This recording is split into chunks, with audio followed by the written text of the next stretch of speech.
Well, hello there, and welcome to A Film a Day with me, Jordan Woodley. Well, it's not technically a horror, but it does scratch that itch for me.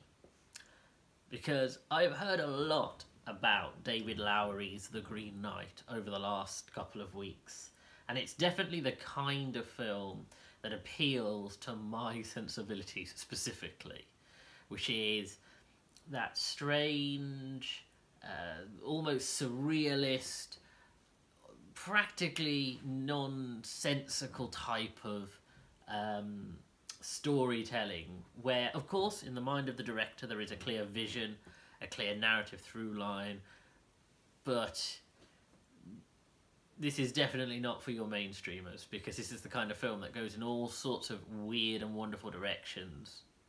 It's funny because at the moment I'm seeing a lot of love for The Lighthouse, which I definitely think would fall into this category and was probably my film last year of this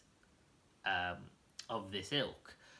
But apparently it seems to have, people seem to have really attached to it, and that's more art house, is 100 times more art house than this is.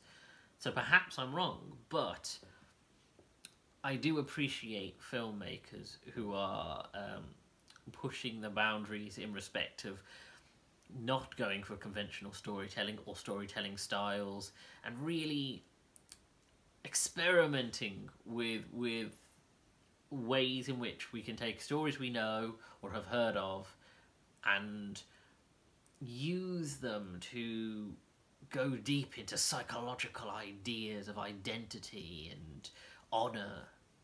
And I don't know, there's just something extraordinary about this. I mean, in terms of visual spectacle, this is definitely one of those types of films where it is all about the visual spectacle of it.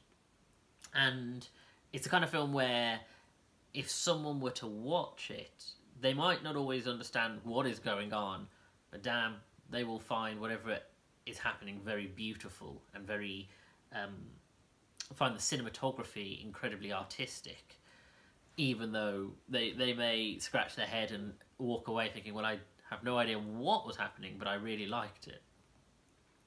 I mean, broadly speaking, this is a case of something I've talked about quite often, which is the idea of, if you have a known, or at least a story that people are aware of, a structure, a source material, a something in place, it means once you have that skeleton, you can really, it gives you the flexibility to play around. Now, I will admit, I personally don't know the story of Sir Gawain and the Green Knight, at least as someone who loves mythology and loves these ancient stories and the intertwining, serialized nature of them. It's just not one that I knew specifically. And so going in, I was aware that, of course, this is Arthurian set, we are going to get the things we know, but I was going into a story that I wasn't familiar with, and I don't know if I'm being told the version of the story that people would know, whether someone would say this has got nothing to do with the story of Sir Gawain and the Green Knight. But as far as I can tell, if you look at the stripped down beats of it, it definitely has that sense of, oh, this is the story of a knight who, after agreeing to a challenge from a demon or a spectral spirit or something much more complicated and ancient than we have language for, challenge in the guise of a knight, or at least something that resembles the shape of a man in an armour. You know, it's the whole thing of the creature makes a challenge of one of Arthur, or any one of Arthur's subjects, to strike him, and then a year from then on, that the knight will have to find the Green Knight, and the Green Knight is then allowed to deal that same blow in return, with Sir Gawain deciding foolishly to remove the Green Knight's head, thinking maybe that he would have killed him, but of course being Cthulhu-esque ancient being, the manner of which we don't have words for, he simply picks his head up, reattaches it, and said, "In 1 year's time, you will find me, and I will deal you that same blow." And then, of course, it becomes his quest and the story of Sir Gawain, who, in this version, and my Sir Gawain knowledge isn't foolproof, but he isn't a knight to begin with. He is Arthur's nephew, but he is still trying to find his honour and find his story. And this whole quest is him going on that journey to get to the end, to then, well, like any classic story, it is the journey of oneself, and the hero's journey, and finding honour and finding identity, not just by your destination, but by the encounters you have along the way. And as I say, as a very basic structure, that's great, that's clear, but wow, this pushes its boundaries beyond that, because there are definitely sequences and times in this film where it goes into the ethereal and the dreamlike. I mean, this is definitely a post Game of Thrones, but then also post The Favourite, and Dogtooth, and the director's name's gone out of my head, but and then of course a post Ari Aster type of film, where it's not afraid of, well, two things. It's not afraid to de-romanticize that period. To actually, my big challenge I had with sort of 21st century ancient storytelling is the fact that there was this real issue about knowing how to tell those kinds of stories. In the 60s and 70s we had, 50s and 60s we had these grand epics, like months and months ago when I covered the rise and fall of the Roman Empire. And they knew how to do it because it was all scale, and it was all about the fact that they could do this for the first time ever. And they structured it in a way that meant that these characters were very archetypal and romanticised, and everything was beautiful and glowing, and the cinematography was extraordinary. And of course time passed, and once the sheen of that started to fade, people weren't as interested, and we did get to the 70s and 80s where we got more warped, disturbed versions, more psychedelic interpretations of these characters. And then it sort of looped back around, where you get to the sort of early noughties, and there was this desire to almost make it go, okay, well, we've told the stories of King Arthur and Robin Hood and Ivanhoe, and we don't really know where to go from here. We don't know how to tell these stories in a new and fresh way. And then we went through the era of the quote-unquote realistic storytelling version. Well, we had that, as well as we had the desire to try to return to the grand epics, so like Troy, like Kingdom of Heaven, but those, for all intents and purposes, fell flat on their face. And like I say, you had this sort of desire to make realistic stories, where it's about real people, and we strip away the mythology. And so you end up with like Clive Owen's King Arthur, or even the Ridley Scott Robin Hood, which came a bit later than that, but still is in that ethos. And it just doesn't work. It doesn't work because it was still very Hollywood. And although it had the desire to make it earthier and grittier and in a world that isn't romanticised, it frankly was... There was still this sort of a romanticisation, but now the mythology is gone, and we're supposed to sort of hold in our heads the conflicting ideas of these romanticised characters who are still being romanticised, and these realistic interpretations of settings and characters, and it just didn't work. It was very much trying to capture that same Braveheart style of storytelling, which frankly I don't particularly think it works even with Braveheart.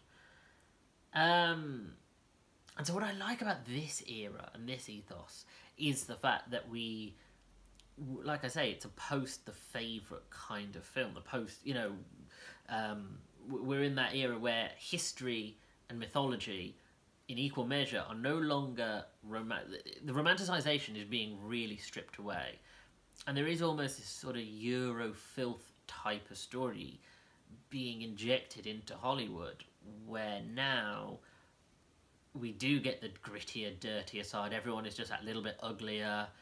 That, you know, it's no longer romantic. It's brutal and raw and sexual, and we get all of those things on screen. And so you have Arthur and Guinevere, and they're sickly and old, and there's just something a bit warped about them. And the setting is dirty. It's really, you know, you really get that sense of filth and grime, even though you have these beautiful landscapes, and it's not like those aren't there, but it's presenting it in a way that is just that. It doesn't mind having grime on it. And I think that's really, really to its benefit, because I think it just, like I say, it's new. And it's not that new. It's sort of a renaissance of that idea, but it's new to us in a way that we no longer are looking at romanticized stories. We are looking at these darker, dingier, and it means that everything is just that little bit more threatening. You know, in a world where we have these ancient beings and giants and ghosts, the people who are just bandits and rogues are actually just as threatening. That humans are just as threatening as monsters, if not more so, because the monsters have rules. And I think that really works to this film's benefit, because you have moments, like I said, this ethereal weirdness where you're supposed to interpret it, and then you have times where Gawain is confronting people and confronting the sort of the dirtiness and the sinister nature of, well, the sinister aspect of human nature. And Dev Patel really carries this well. You know, Dev Patel is an actor who I think has really embraced the varied roles that he's been given, and really likes to try these strange, and you just get that sense that he's really willing to, you know, try, because he's not a conventional hero type actor, he's willing to take a character like Sir Gawain, who isn't noble in the traditional sense, but because he doesn't start noble, you actually feel the journey, and you feel that sense of complex character as he is processing what he is going to do and what is potentially going to happen to him, and it gives you a richer and more fulfilling sense of character. And it's just, yeah, it really does feel, this is the kind of storytelling that I don't need all the time. Maybe like once a year, something like this that's just that little bit warped and disturbed. And I mean, the effects I haven't even mentioned. You know, the Green Knight looks amazing. You know, the effect of that Green Knight looks haunting, but also really earthy. And of course it's supposed to symbolise the idea that this is man confronting nature, and this true nature, not, you know, magic in a way that we understand, but like I say, this deeper, more ancient sense of earth and magic. And we don't fully know the motivations. We see characters like Morgan Le Fay and Merlin, but we don't fully know their motivations. And the character encounters beings like this Lord and Lady, who I won't go too much into because it's the third act, who, are they Fae? Are they the Fae folk, as in fairies, or are they something else?